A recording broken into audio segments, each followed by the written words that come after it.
รับគ្នាយើងដែលប្រើប្រាស់ទៅលើកម្មវិធីផ្សេងៗដូចជា YouTube TikTok Facebook និងកម្មវិធីប្រើប្រាស់ប្រចាំថ្ងៃផ្សេងៗនៅពេលដែលយើងចុចចូលទៅលើកម្មវិធីប៉ុន្តែគ្មានអ៊ីនធឺណិតទោះបីជាយើងទើបតែបញ្ចូលលុយឬក៏ទូរស័ព្ទយើងមានអ៊ីនធឺណិតប៉ុន្តែនៅពេលដែលយើងចុចចូលទៅក្នុងកម្មវិធីទាំងអស់ហ្នឹងគឺយើងជួបបញ្ហាមួយដូចជាទូរស័ព្ទយើងអត់លុយអញ្ចឹងនៅក្នុងវីដេអូនេះខ្ញុំនឹងបង្ហាញអ្នកទាំងអស់គ្នាពីរបៀបដោះស្រាយចំណុចមួយនេះអូខេគ្រប់ជំរាបសួរក៏ដូចជាសួស្តីទៅកាន់ពុកម៉ែបងប្អូនទាំងអស់គ្នាត្រឡប់មកជួបជាមួយនឹងខ្ញុំបាទបាត់ត្រីបន្តទៀតជាមួយនឹង PPY Channel របស់ខ្ញុំបាទផងដែរវីដេអូមួយនេះខ្ញុំនឹងចែករំលែកពុកម៉ែបងប្អូនជាមួយនឹងដំណោះស្រាយមួយឬក៏ជាមួយនឹងការដោះស្រាយបញ្ហាមួយ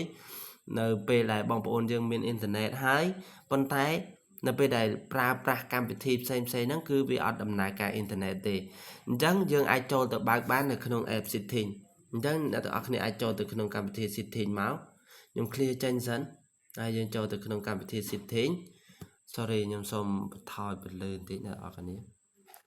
សង្ឃឹមថាអ្នកទាំងអស់គ្នាអាចមើលឃើញហ្នឹងហើយដោយសារតែខ្ញុំប្រើទូរស័ព្ទថតនេះគឺវាអត់សូវជាច្បាស់ទេសង្ឃឹមថាអ្នកទាំងអស់គ្នានឹងអាចមើលឃើញយើងអស់រកពាក្យថា app ឬក៏យើងអស់រកកម្មវិធីណាមួយអ្នកទាំងអស់គ្នាដែលបងប្អូនយើងចុចទៅវាអត់ដំណើរការទៅលើអ៊ីនធឺណិតអញ្ចឹងខ្ញុំចុចប៉ុណ្នេះចុះ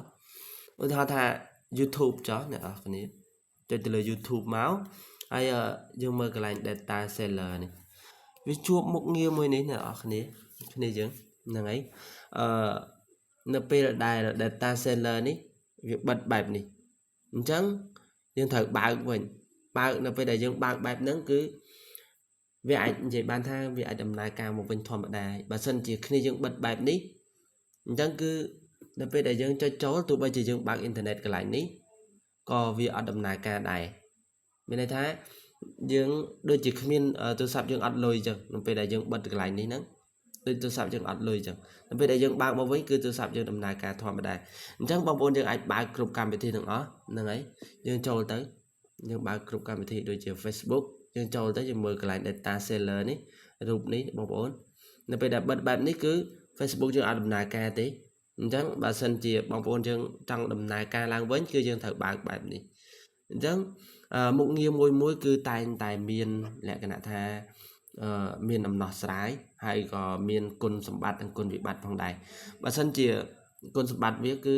ដូចយើងគុណសម្បត្តិគឺដូចជាពេលឲ្យកូនមើលអីចឹងទៅសម្រាប់ YouTube ឧទាហរណ៍ថា YouTube ចុះពេលដែលឲ្យកូនមើលហើយយើងបើកអ៊ីនធឺណិតទៅគឺវាដំណើរការវីដេអូហ្នឹងគឺវាច្រើនមើលអត់ចេះអស់ទេអញ្ចឹងបើសិនជាយើងបិទមុខងារមួយនេះដូចជាទូរស័ព្ទយើងអត់មានអ៊ីនធឺណិតអញ្ចឹងបើសិនជាកូនយើងគឺมันអាចជា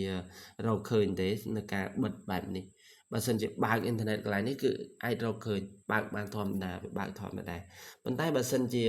ពួកគេចង់បើកដូចមិញហ្នឹងគឺត្រូវតែ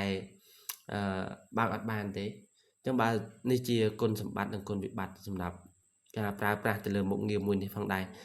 អូខេវីដេអូថ្ងៃនេះគឺខ្ញុំមានតែប៉ុណ្្នឹងហើយសម្រាប់ការចែករំលែកទៅកាន់ពុកម៉ែបងប្អូនទាំងអស់គ្នានៅថ្ងៃនេះបើសិនជាបងប្អូនយើងពេញចិត្តនៅវីដេអូមួយនេះកុំភ្លេចជួយចុច like ក៏ដូចជាចុច subscribe ទៅលើ channel YouTube របស់ខ្ញុំបាទម្នាក់មួយផងដើម្បីទទួលបានវីដេអូថ្មីៗនិងបទពិសោធន៍ខ្លីៗពីខ្ញុំបាទផងដែរអរគុណច្រើនអ្នកទាំងអស់គ្នាសម្រាប់ការតាមដានទស្សនាវីដេអូមួយនេះពីដើមរហូតដល់ចប់ជួបគ្នាវីដេអូបន្ទាប់ទៀតជាមួយនឹងខ្ញុំបាទផងដែរ